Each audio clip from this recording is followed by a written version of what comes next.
Hi అండి, అందరికీ నమస్కారం. ఎలా ఉన్నారండి? అందరూ బాగున్నారు కదా? ఆకాశవాణి కథామాలికకి స్వాగతం.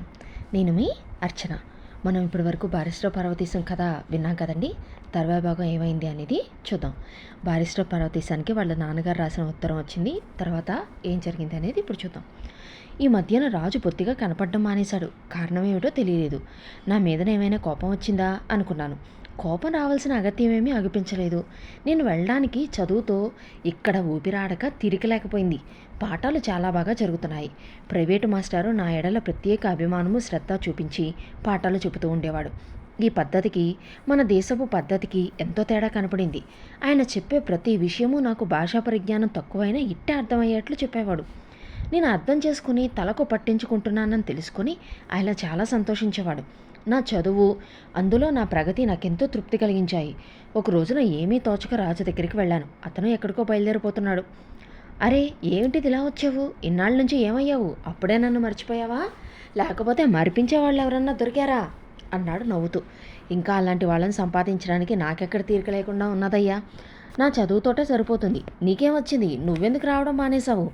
ఏమీ తోచక ఎలా ఉన్నావా అని చూడడానికి వచ్చాను అన్నాను. అతను నవ్వుతూ, నువ్వు నమ్ముతావో నమ్మవో కానీ నేను నీ బస్సుకు రావాలనే బయలుదేరాను. ఎంత ఒట్టు పెడితే అంత ఒట్టు. నాకు ఈ మధ్యన కొన్ని పరీక్షలు అవి అయ్యి రాలేకపోయాను. నిన్నటితోటే అన్నీ పూర్తయినాయి. అందుకనే ఈవేళ నీ కోసం బయలుదేరాను.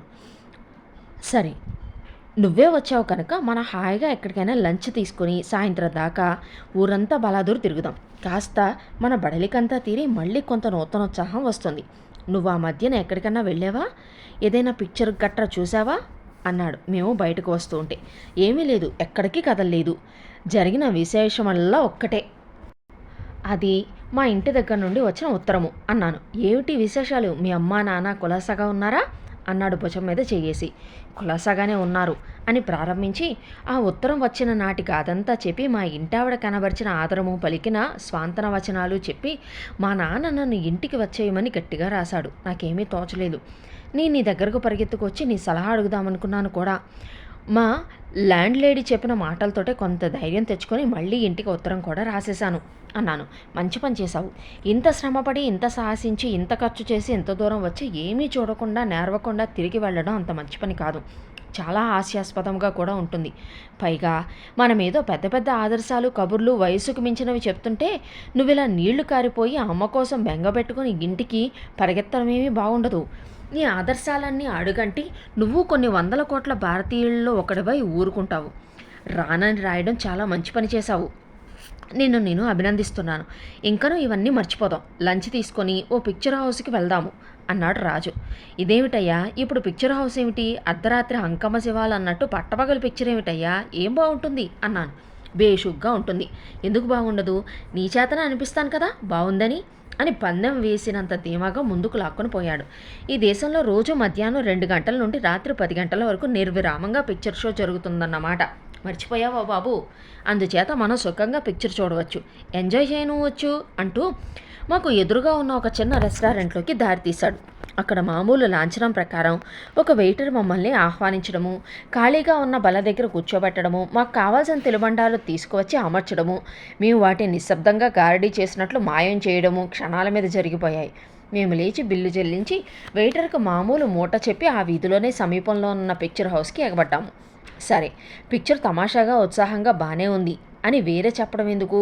ఎటొచ్చి అందులో ఒక్క చెప్పదగ్గ విశేషం ఏమిటంటే, ఎక్కడో జరుగుతున్న ఆటల పోటీలు, బ్యాడ్మింటన్, తర్వాత టెన్నిసు, క్రికెట్ వగైరా పోటీల తాలూకు బొమ్మలు చూపించారు. ఇలా ఉత్సాహజనకంగా కనపడ్డాయని. బయటకు వచ్చిన తర్వాత ఇక్కడ క్రీడా విశేషాల గురించి ఎన్నో ప్రశ్నలు అడిగాను రాజుని. అన్నిటికీ ఎంతో ఓపికగా సమాధానం చెప్తూ, ఈ గొడవంతా నేను చెప్పడం ఎందుకు, నీకు ప్రత్యక్షంగా ఇక్కడ క్రీడా విశేషాలు కొన్ని చూపిస్తానుండు. ఇప్పుడు అయిందల్లా 4:30 కదా, రాత్రి 9 గంటలకు కానీ చీకట పడదు కదా, ఈ తమాషాలు చూడొచ్చు అన్నట్టు చెప్పడం మర్చిపోయాను. నువ్వు ఈ పాటికి తెలుసుకునే ఉంటావు. ఇక్కడ వేసంగుల్లో రాత్రి 9-10 కానీ చీకట పడదు. అంతవరకు బయట కూర్చొని చదువుకోవచ్చును కూడాను. అంత వెలుతురుంటుంది. మళ్ళీ తెల్లవారుజామున 3 గంటలకే అరుణోదయం అవుతుంది. మళ్ళీ ఋతువు మారిన తర్వాత దినకరుడి ప్రభావం క్రమేణా తగ్గి ఉదయం 9 గంటల వరకు ఉదయించి మళ్ళీ మధ్యాహ్నం 3 గంటలకే అస్తమిస్తాడు. శీతాకాలంలో ఉత్తర రష్యాలోనూ సైబీరియాలోనూ మరీ చిత్రంగా ఉంటుంది. సంవత్సరానికి 2 ఋతువులు వాళ్ళకి. ఆ 2 ఋతువుల్లోనూ 6 నెలలు 24 గంటలు వెలుతురు, మిగతా 6 నెలలు 24 గంటలు చీకటిని అనేటప్పటికీ నేను నిశ్చేష్టుణ్ణి అయ్యి, మరైతే 6 నెలలు మెలకువ 6 నెలలు నిద్ర ఏమిటి ఆ దేశస్థులకు అన్నాను. అతను నవ్వుతూ, అబ్బెబ్బే అలాంటిదేం లేదు, వాళ్ళు మనకు మళ్ళీనే వెలుతురు రోజుల్లో పనిచేసే వేళ పనిచేసి పడుకునే వేళకి పడుకుంటారు. అలాగే చీకటి రాత్రుల్లో పడుకునే వేళ పడుకొని పని చేయవలసిన వేళ పని చేసుకుంటారు అన్నాడు. ఆరి వీళ్ళిళ్ళు బంగారం కాను అన్నాను. మేము ముందర నిమ్మళంగా ఊరు బయటికి దారితీస్తాము. అక్కడ ఒక చిన్న క్లబ్ లాంటిది ఉంది. అందులో ఎవరైనా కొంత డబ్బు చెల్లించి స్నేహితులతో టెన్నిస్ ఆడుకోవచ్చు. అక్కడ టెన్నిస్ కోర్టులు చాలా అందంగా 2 రకాలుగా ఉన్నాయి.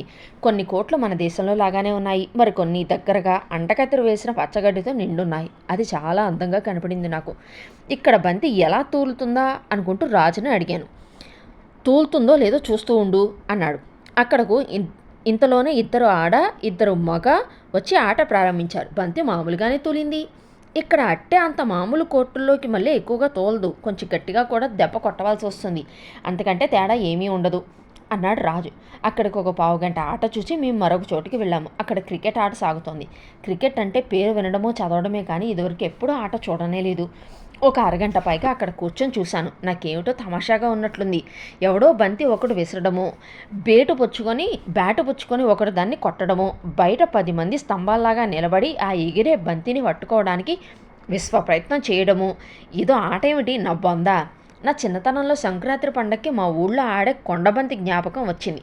ఏటొచ్చి ఇది అంతకంటే అందంగాను నాజూగ్గాను ఉందనుకోండి. అయినా ఇందులో వ్యాయామం కానీ ప్రేక్షకులకు ఉత్సాహం కానీ కలిగించేది ఏదుంటుందా అనుకొని అలాగే ఒక అరగంట పైనే చూస్తూ కూర్చున్నాను. ఈ మాట మ్యాచ్ జరిగినప్పుడు చూద్దు కానీ తమాషా ప్రేక్షకులు ఎంత వెర్రెత్తిపోయి కేకలు ఎలలో వేస్తారో చూడొచ్చు. దానిని బట్టి ప్రజానీకానికి దాని మీద ఎంత అభిమానం ఉంటుందో తెలుస్తుంది అని చెప్తున్న రాజు నెమ్మదిగా బయటకు తీసుకొచ్చాడు. అక్కడి నుండి ట్రామ్ ఎక్కి ఊరికి మరోవైపున పొలిమేరల్లో ఉన్న కొండ దగ్గరకు వెళ్ళాము. దానిని బ్రేడ్ హిల్స్ అని కాబోలు అంటారు. ఆ కొండ మీద ఒక చిన్న క్లబ్ లాంటిది ఉంది. అక్కడ కొంత సమప్రదేశము, మళ్ళీ కొంత ఎత్తు, తర్వాత మళ్ళీ పల్లము, ఇలా రకరకాలుగా ఎంతో దూరం వ్యాపించింది. ఆ దారి పొడుగున గడ్డి అంతా టెన్నిస్ కోర్ట్లానే అంటకత్తెర వేసి ఉంది.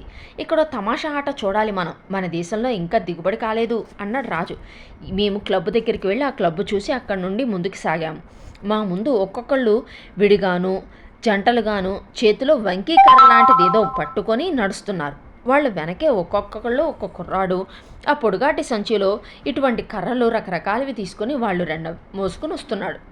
దాన్ని గర్ల్ఫ్ అంటారో ఈ పార్వతీశం, దీన్ని తమాషా చూస్తూ ఉండు అంటుండగానే మా ముందు ఒక ఆసామి చిన్న తెల్లబంతి నేల మీద పెట్టి చేతికర్ర లాంటి దానితో సూటి చూసి కొట్టాడు. అది ఎక్కడ పడ్డదో జాగ్రత్తగా కనిపెట్టి ఆ చోటికి అతను ఆ వెనకాల ఈ కర్రలు తెచ్చే కుర్రాడు నడిచాడు. అక్కడికి వెళ్ళి ఆ బంతిని మళ్ళీ కొట్టి పైకి వాడు సాగిన తర్వాత మళ్ళీ మొదటి చోట ఇంకొకళ్ళు ఎవరో ఆరంభించారు. మేమిద్దరం కొంచెం ఎడంగా వాళ్ళను అనుసరించాం. మొదటివాడు 2-3 దెబ్బలు కొట్టిన తర్వాత ఒక చిన్న చతురంగా ఉండే ప్రదేశానికి వెళ్ళి అక్కడున్న బంతిని ఎంతో నేర్పుతో ఆ ప్రదేశ మధ్యమునున్న బిలంలో పడేటట్లు కొట్టాడు. ఇటువంటివి 18 బిలాలు ఉంటాయట. ఇన్నిటిలోకి బంతిని కొడుతూ వెళ్ళడమే ఈ ఆట. ఒక్కడు ఆడుకోవచ్చు, లేదా ఎంతమంది కావలిస్తే అంతమంది ఆడొచ్చు. దీనికి పోటీలుంటాయట. దానిలో ఎవడు ఎన్ని ఎక్కువ దెబ్బలతో బంతిని ఈ 18 బిలాల్లోనూ పడేయగలడో వాడు గెలిచినట్టు లెక్క. ఈ ఆటలో కూడా టెన్నిస్ లాగానే ఆడామగా కూడా ఆడచ్చు. కానీ ఈ ఆటలో సొగసేమిటో, ఎందుకు ఆడతారో నాకేమీ అర్థం కాలేదు. ఆనాడు దుఃఖభారంలో ఉన్నవారు ఎన్నడైనా ఆ విషాద బాధ తగ్గించుకోవడానికి ఆడుకునే ఆటలా అనిపించింది నాకు. ఈ మాటే అంటే రాజు విరగబడి నవ్వి, భలే ఆ ఐడియాస్ వస్తాయో నీకు అన్నాడు.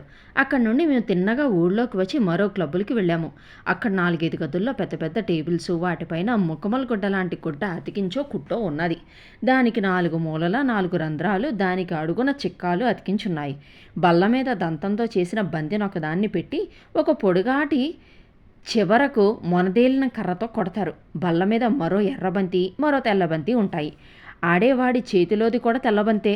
ఈ ఆట కొంతసేపటికి కానీ నాకు అర్థం కాలేదు. తెలుసుకున్న తర్వాత నా అందమైన ఆటలాగా, చాలా ప్రావీణ్యమో సూక్ష్మ దృష్టి కావలసిన ఆటలాగా తోచింది.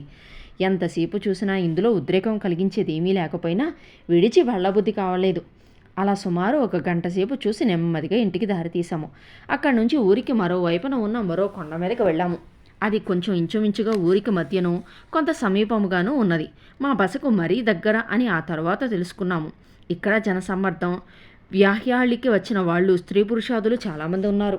అందరూ చాలా వరకు యువకులే.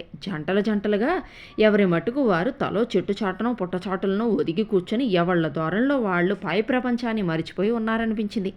కొంచెం దూరంలో మన వాళ్ళంతా సుమారు 10-12 అందరూ తెలుగు వాళ్లే కూర్చొని గట్టిగా కబుర్లు చెప్పుకుంటున్నారు. మేము ఉభయలము అక్కడికి చేరేసరికి వాళ్ళందరూ సంతోషంతో మమ్మల్ని ఆహ్వానించారు. కాసేపు ఈ కబుర్లు ఆ కబుర్లు చెప్పుకున్నాము. అందులో ఒకతను మనం అంతా ఇక్కడ చెడుగుడు కానీ ఉప్పుట్టి కానీ ఆడుకుందాం అన్నాడు. భలే ఐడియాస్ ఇచ్చావోయ్, 2 ఆడదాం అన్నాడు ఇంకొకడు. భలే అంటే భలే అని అందరూ లేచారు. మేము 2 జట్లుగా విడిపోయి ఓ జట్టు చెడుగుడు ఓ జట్టు ఉప్పొట్టే ఆడటానికి ఉపక్రమించాము. 2 నిమిషాల్లో చుట్టుపక్కల ఉన్నవాళ్ళు ఆ దేశస్థులు 10-15 చేరారు. ఇంకో 2 నిమిషాల్లో ఎక్కడి నుంచో పరిగెత్తుకుంటూ మరో 25-30 మంది వచ్చారు. మరో 5 నిమిషాల్లో 100కు పైగా అక్కడున్న యువకులు కూడా తమ శృంగార కార్యకలాపాలు పక్కన పెట్టి మా చుట్టూ మూగారు. వాళ్ళందరినీ చూసి మేము మరీ ఉత్సాహంతో మా ఆటలు సాగించాము. మేము చెడుగుడి జట్టుగా అనుకోకుండా నాయకుడిని అయినాను. నాకు ఆ ఆట చిన్నప్పటి నుంచి అలవాటైన కారణం చేతను ప్రేక్షకులు చప్పట్లు కొడుతూ హరే హరే అంటూ మాకు ఉత్సాహం కల్పిస్తూ వచ్చారు. ఆట ముగియగానే అందులో కొందరు నా దగ్గరకు వచ్చి నన్ను మెచ్చుకొని నాతో కరచాలనం చేసి ఈ ఆట ఎలా ఆడతారు, దాని నిబంధనలు ఏమిటి అని నన్ను గుచ్చి అడిగి చెడుగుడి వివరాలు ఉప్పట్టి వివరాలు వాళ్లకు తెలియజెప్పే వరకు నన్ను విడిచిపెట్టనే లేదు. రేపు మమ్మల్ని కూడా ఆడనిస్తారా మీతోటి అన్నారు కొంచెం భయపడుతూ. తప్పకుండా రండి, రేపు ఆడుకుందాం. పాట ఆటలకు జాతి మత భేదాలు లేవు కదా అన్నాను నేను చాలా గొప్పగా. వాళ్ళందరూ చాలా సంతోషించి ఎవరి దారిన వాళ్ళు వెళ్ళిపోయారు. మా దారిన మేము వచ్చాము. నేనేదో మన దేశం సంగతి చాలా గొప్పగా వాళ్లకు నేర్పినట్లు అనుకుని గంభీరంగా నడుస్తుంటే మా రాజు నన్ను వీపు తట్టి చాలా అభినందించాడు. మొన్నటించి ఈ 4 రోజులు ఎక్కడ ఊపిరి సలపలేదంటే మీరు నమ్మాలి. ఊళ్ళో షికార్లు కొట్టడం, మిత్రులతో బాతాకానీలు, వాదోపవాదాలతోటి అనుకుంటారేమో. అదేమీ కాదు బాబు, పరీక్ష, ఎంట్రన్స్ పరీక్ష. కారు మేఘంలా భయంకరంగా వచ్చి ఏ క్షణంలో విరుచుకుపడుతుందో అనే భయంతో హడలిపోతూ నా గదికి కుర్చీకి అంటుకుపోయి తిన్నానో లేదో ఏం తిన్నానో తెలియకుండా నూతన వైదవ్యం పొందిన వితంతువులాగా వీధి మొగమైనా చూడకుండా కళ్ళు పుస్తకాల మీద నుండి తీయకుండా అలా యమగా చదివేశానన్నమాట. మా ల్యాండ్ లేడీ ఆమె కూతుళ్ళు కూడా నా దీక్షా పట్టుదల చూసి నేనేమైపోతానో అని చాలా కంగారు పడ్డారు. ల్యాండ్ లేడీ 4-5 సార్లు నా దగ్గరికి వచ్చి కొంత విశ్రాంతి తీసుకోవాలని, అంత దీక్ష కూడదని, దీనివల్ల ఆరోగ్యం దెబ్బతినగలదని, అప్పుడు పరీక్షకు అసలే వెళ్ళలేమేమో అని ఎంతో ఆప్యాయతతో నన్ను హెచ్చరిక చేస్తూ వచ్చింది. కూతుళ్ళు కూడాను. అందులో ముఖ్యంగా రెండోది మరీ అల్లరిపిల్ల. బెదురుగా తలుపేనా తట్టకుండా వేళాపాళా లేకుండా నా గదిలోకి వస్తుండడం, నేను తన కేసు చూడకపోయినా అక్కడ కూర్చొని ఆ పుస్తకాలు ఈ పుస్తకాలు తిరగేస్తూ ఏదో తనలో తాను నవ్వుకున్నట్లు, పత్రికలో వార్త ఏదో చదివి భయపడ్డట్టు, చప్పుడయ్యేట్లు పుస్తకము మరొకటో కింద పడేసి ఓ సారీ శామ్, మిమ్మల్ని మీ చదువు మధ్యను మీ దీక్షను భంగపరుస్తున్నట్లున్నాను, మన్నించండి అనేది.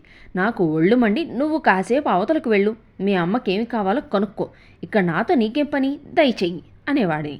ఆ అమ్మాయి కోపగించుకోవడానికి బదులు కిలకిలా నవ్వుతూ చక్కా పోయేది. ఇలా 4-5 సార్లు జరిగిన తర్వాతను పరీక్షలు 4-5 రోజులు ఉన్నవనగా నేను మంచి దీక్షలో ఉన్నప్పుడు ఈ అమ్మాయి వచ్చి కూర్చొని మామూలు అల్లరి ఆరంభించింది. చాలాసేపు సహించి ఊరుకున్నాను.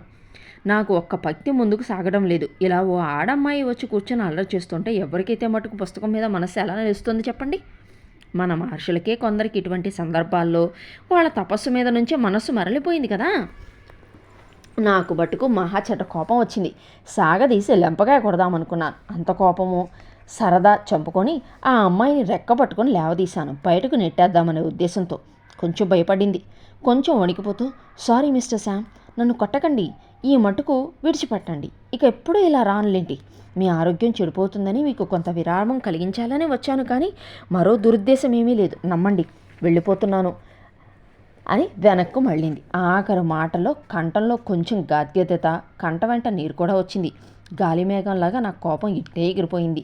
వెళ్ళడానికి అడుగు ముందుకు వేసిన అమ్మాయిని 2 భుజాలు పట్టుకొని నాకేసి తిప్పుకొని ఐఎమ్ సారీ డియర్ అని ఒక ముద్దు పెట్టుకున్నాను. ఆ అమ్మాయి కన్నీరు చూస్తే నాకంత జాలి వేసింది.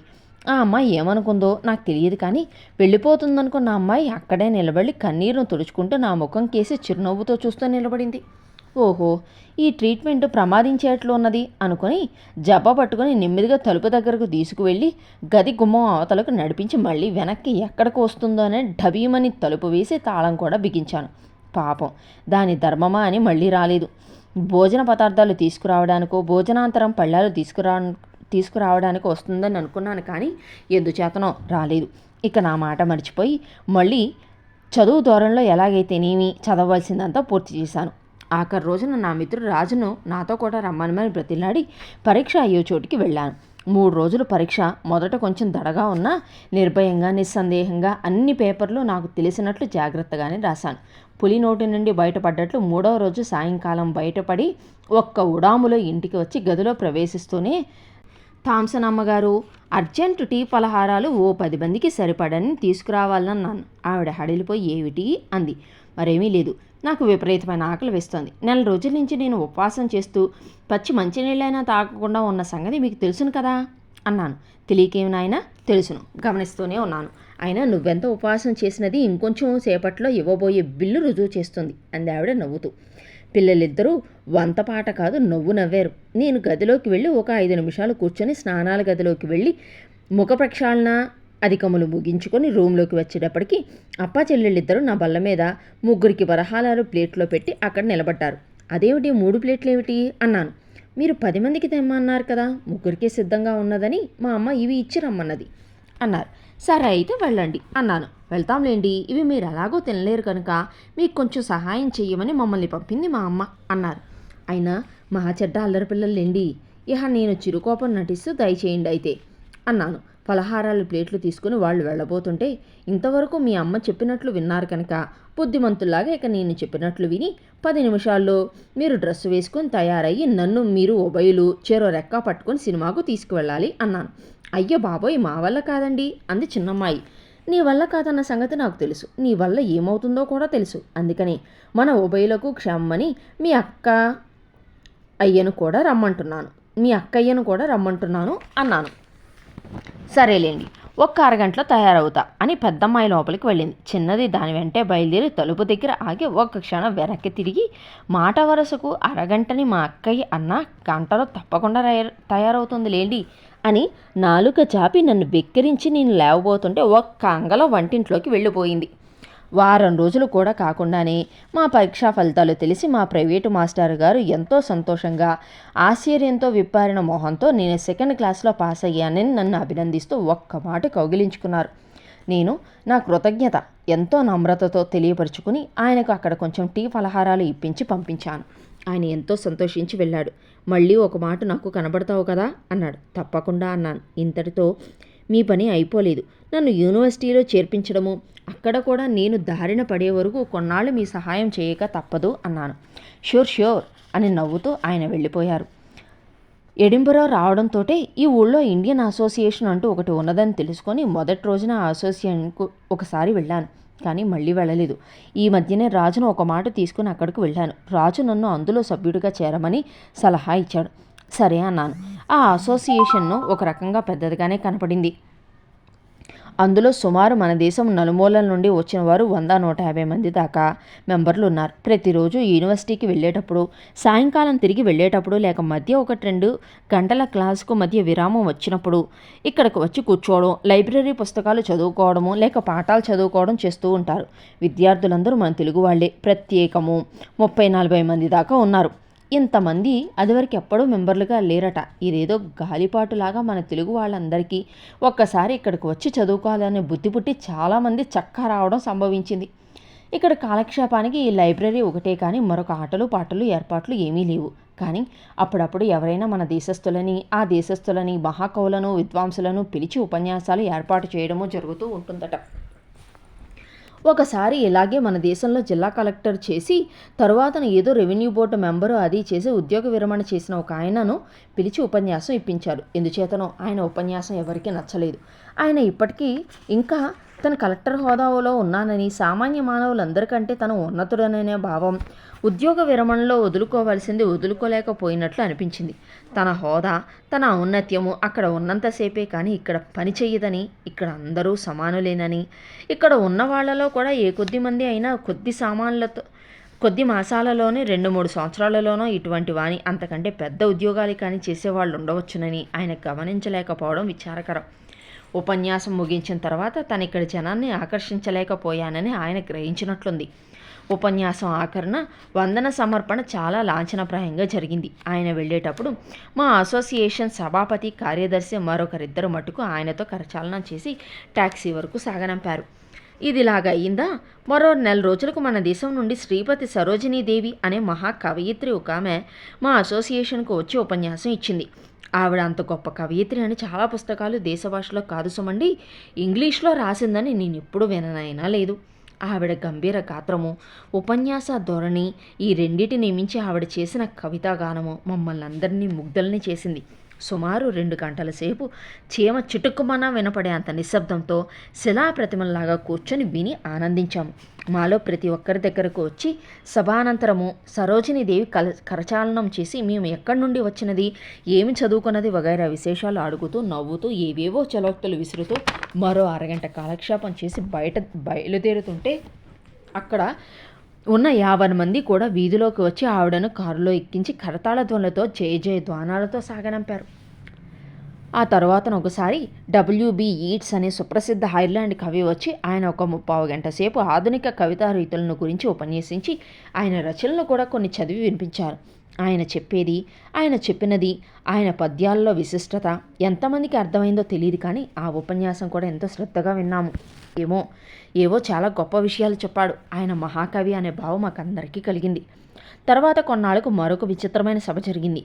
డాక్టరు అనంతకుమారస్వామి అనే మహానుభావుడు మన దేశస్థుడే కేవలం కాకపోయినా సింహళ ద్వీపవాసి అట. ఆయన సతీ సమేతంగా వచ్చి భారతీయ చిత్రకళ, శిల్ప సౌందర్యాది కళా విశేషాలను గురించి ఉపన్యసించాడు. ఇందులో తమాషా ఏంటంటే మ్యాజిక్ ల్యాంటర్న్ అంటూ ఒక చిన్న పెట్టెలాంటి యంత్రం తీసుకొచ్చి ఆ హాల్లోనే ఒక బుల్లి తెర ఏర్పాటు చేయించుకొని ఆ యంత్రంలో ఒక్కొక్క గాజు ప్లేటు లాంటిది పెడితే ఆ తెర మీదన పిక్చర్ హౌస్లోకి మళ్ళీ అనేక చిత్రాలు, శిల్పాలు కనపడటం మొదలుపెట్టినాయి. ఇలా వాటిని చూపిస్తూ వాటి గురించి విపులంగా వ్యాఖ్యానిస్తూ సుమారు 1 గంట సేపు ఆయన చేసిన ఉపన్యాసం ఈనాటికి మరవలేకుండా ఉన్నాను. నాడే నాలో ఏదో ఒక సౌందర్య తృష్ణ ప్రవేశించిందనుకుంటాను.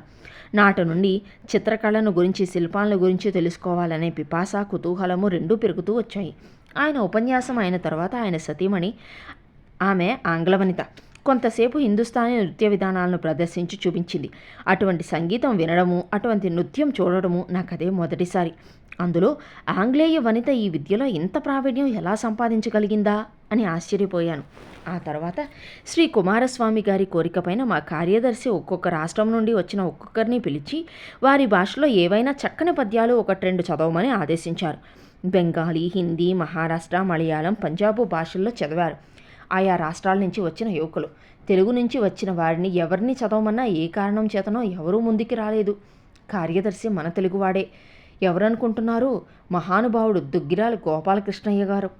అతను చటుక్కున లేచి, ఏమండి, ఇంతమంది తెలుగు వాళ్ళు ఇక్కడ కూర్చుని ఇతర రాష్ట్రాల నుంచి వచ్చిన వాళ్ళందరూ వారి వారి కవితలు వినిపిస్తుంటే మన తెలుగులో ఒక్క పద్యము సుమతీ శతకంలో నుంచైనా చదవగలిగిన వారెవ్వరూ లేరా ఇక్కడ? మనకెంత అవమానము! నేను చదవలేక కాదు, మీకు ఈ అవకాశం ముందు ఇద్దామనుకున్నాను అని వెంటనే కంఠమెత్తి హాలంతా కంగుమనేట్లు ఒక సంస్కృత శ్లోకము ఎంతో చక్కగా అర్థవంతంగా గానం చేశారు. ఆ శ్లోకం పూర్తి కావడంతో మళ్ళీ ఒకసారి, ఏమయ్యా, ఎవరూ లేరా ఇప్పటికీ చదివేవారు అంటూ, పార్వతీశం, నువ్వు కొత్తగా వచ్చిన వాడివి, ఇంకా తెలుగు మర్చిపోయి ఉండవు. ఏవైనా సరే నువ్వు లేచి వాళ్ళందరికీ సిగ్గు వచ్చేట్లు ఒక్క పద్యం చదివి మన గౌరవం కాపాడాలి అన్నాడు సమ్మోహనంగా ఒక నవ్వు నవ్వి. ఏ ఉత్సాహమో ఉద్రేకమో ఆయన మాటల్లో నన్ను ప్రేరేపగా నేను లేచి నుంచున్నాను. కాళ్ళు కొంచెం దడదడలాడిన మాట వాస్తవమే. లేవగానే పద్యం అందుకోలేకపోయాను. గోపాలకృష్ణయ్య అది కనిపెట్టినట్లు, బేష్, కానీ ఇంక నీ ఇష్టము, ఏ పద్యమైనా సరే అన్నాడు. అప్పటికి నా వాక్కు విడివడి, అరవిందముల కంటి కోమలమై అందములై ఎప్పు నీ చరణంబుల్ కఠినంబులై అంటూ ఒక పద్యాన్ని చదివాను. ఎందుకో ఈ పద్యం జ్ఞాపకం వచ్చింది నాకు. సంగీతం రాకపోయినా నిర్దిష్టముగా సుబోధకముగా ఉండేట్లు పద్యం చదివేసరికి పద్యం పూర్తి కాకుండానే బేష్ బేష్ అన్నాడు గోపాలకృష్ణయ్య ఆనందభరితుడై. ఆనంద కుమారస్వామి గారు మందహాసం చేస్తూ ఎక్కడిది పద్యం, ఏమిటి దాని భావం అని అడిగారు గోపాలకృష్ణయ్యను. అతను సంతోషంతో ఇది భాగవతములోనిదండి. శ్రీకృష్ణుడు అరణ్య సంచారం చేసి వచ్చినప్పుడు గోపికలన్న మాటలివి అని ఇంగ్లీష్లో ఆ పద్యభావనను తర్జుమా చేసి చెప్పేటప్పటికి కుమారస్వామి గారు చాలా సంతోషించి లేచి కృష్ణావతార తత్వాన్ని గురించి ఒక 5 నిమిషాలు వ్యాఖ్యానం చేసి మరో పద్యం ఏదైనా వస్తే చదవమన్నారు. సభ 50 మంది నా కేసు చూశారు. నాకు ఉత్సాహంతో ఆనందంతో ఒడులు కంపించింది. నేను లేచి భయపడుతూ ఆఘట్టములోదే నీ వడవిని పగల్ తిరుగా నీ కుటి లాలక లలితాస్యమిచ్చావిది జోపకున్న నిమిషంబుల్ మాకు యుగంబులై అనే పద్యము కూడా చదివాను. ఇది కూడా గోపాలకృష్ణయ్యను పరవశుణ్ణి చేసింది. అతను ఇంగ్లీషు తర్జుమా చేయగానే ఆనంద కుమారస్వామి గారు అంతకంటే పరవశుడై ఎంత అద్భుతమైన పద్యాలు చదివాడండి కుర్రాడు అని నన్ను ప్రశంసిస్తూ మరో 2 నిమిషాల ఆ భావాన్ని విపులీకరిస్తూ 4 మాటలు చెప్పారు. తర్వాత తమిళంలో ఒకరు, మలయాళంలో ఒకరు చదివారు. హాలు దత్తరిల్లేట్లు కరతాళ ధ్వనులతో సభ ముగిసింది. అందరూ నన్ను ప్రశంసించడానికి నా చుట్టూ మూగారు. గోపాలకృష్ణయ్య వచ్చి రెక్క పట్టుకొని కుమారస్వామి దగ్గరకు తీసుకువెళ్ళి ఆయనకు ఆయన సతీమణికి నన్ను పరిచయం చేశాడు. ఆనందకు కుమారస్వామి గారు నన్ను దగ్గరకు తీసుకొని భుజం మీద చెయ్యి వేసి ఆశీర్వచనం చేశారు. నా ఆనందానికి అవధులు లేకుండా పోయినాయి. నేను అక్కడనే కూలిపోతానేమో అన్నంత నిస్రాణం వచ్చింది. ఎలాగో తీరుకొని అందరితోటి పాటు నేను అతిథులను సాగనంపి మళ్ళీ లోపలికి వచ్చి కూర్చున్నాను. మన వాళ్ళంతా నన్ను చుట్టుముట్టి చిన్నవాడివైనా మన మర్యాద కాపాడావు అని నన్ను ప్రశంసించారు. చిన్నవాడిని కనుకనే అంత సాహసం చేయగలిగానని నేను సమాధానం చెప్పాను. చాలాసేపు అక్కడ కులాసాగా కబుర్లు చెప్పుకొని ఎవళ్ళ ఇళ్లకు వాళ్ళు బయలుదేరాము. రాజు సంతోషం పట్టలేకపోయాడు. ఎంతసేపు మౌనంగా కూర్చుని బయటకు రాగానే నన్నొక్కసారిగా గట్టిగా కౌగిలించుకొని భలే పని చేసావు పార్వతీశం, నాకెంత సంతోషంగా ఉందో చెప్పలేను. ఇప్పుడు మనము బసకు వెళ్ళొద్దు, ఇక్కడి నుండి హోటల్లో భోజనం చేసి మన పిక్చర్ హౌస్కు వెళ్లాల్సిందే అని లాక్కుపోయాడు. నేను ఒక రోజున బయలుదేరి రాజు ఇంటికి వెళ్ళి అతనిని కూడా తీసుకుని మా ప్రైవేటు మాస్టర్ గారింటికి వెళ్ళాను. ఆయన ఇంట్లో తీరిక కాగానే కూర్చుని ఏదో పుస్తకం చదువుకుంటున్నాను. ఆయన మమ్మల్ని చూసి ఎంతో సంతోషించి ఎంతో ఆప్యాయతతో కూర్చోబెట్టి కొన్ని రకాల కేకులు, బిస్కెట్లు, బ్రెడ్ వగైరా ఫలహారాలు, టీలు అందించారు. ఎంతో కులాసాగా కబుర్లు ప్రారంభించాడు. మీ పనికేమీ మేము అడ్డం రాలేదు కదా అన్నాడు రాజు మర్యాదకు. నాకు ప్రస్తుతం పనేమీ లేదు. పని ఉన్నా మీరు వచ్చారంటే ఎంత పనైనా మానుకొని మీతో కాసేపు కాలక్షేపం చేయాలనే ఉంటుంది నాకు అంటూ ఆ కబుర్లు ఈ కబుర్లు చెబుతూ ఏమిటి ఇక ముందు ఏం చేస్తావు అన్నాడు నాతో. నేను మీ సలహా కోసమే వచ్చాను.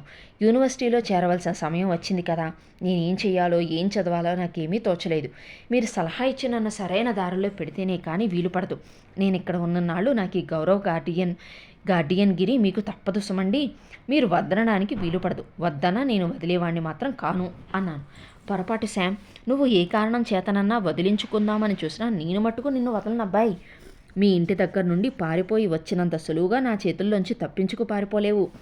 అలాంటి ప్లాన్లేమీ వెయ్యకు అన్నాడు నవ్వుతూ. సరేలేండి, అయితే ఏం చేస్తాము?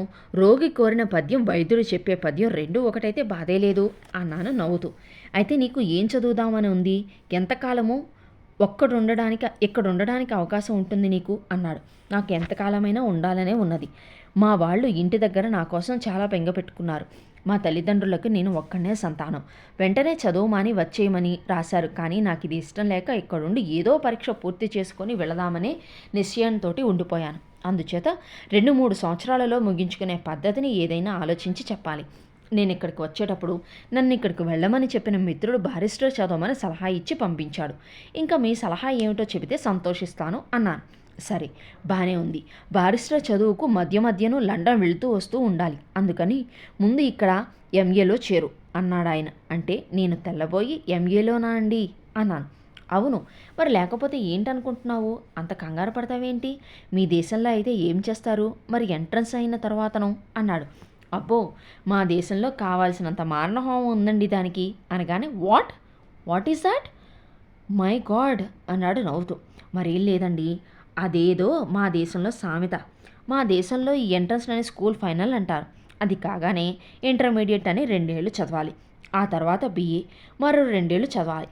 ఆ పైన ఓపిక ఉంటే ఇతర సాధనా సంపత్తి కూడా ఉంటే ఎంఏ మరో 2 ఏళ్ళు, బీఏలోనూ ఎంఏలోనూ ఏ విషయంలో పూర్తి చేయాలనుకుంటామో దానికి సంబంధించిన విషయాలు ప్రాథమికంగా ఇంటర్మీడియట్లోనే ప్రారంభిస్తారు అన్నాను. అబ్బా, చాలా గొడవ ఉందే. ఆ బాధేమీ ఇక్కడ లేదయ్యా. ఎంట్రన్స్ కావడంతోటే మధ్య మెట్టేమీ అక్కర్లేకుండా ఎంఏలో చేరడమే. నీకు నేను చెప్పిన చదువంతా మీ ఇంటర్మీడియట్ కోర్స్ అయి ఉంటుంది. అందుచేత నీ ఎంఏలో చేరు. నీకు సైన్స్ చదవాలని ఉందో ఆర్ట్స్ చదవాలని ఉందో తెలుసుకోవాలి.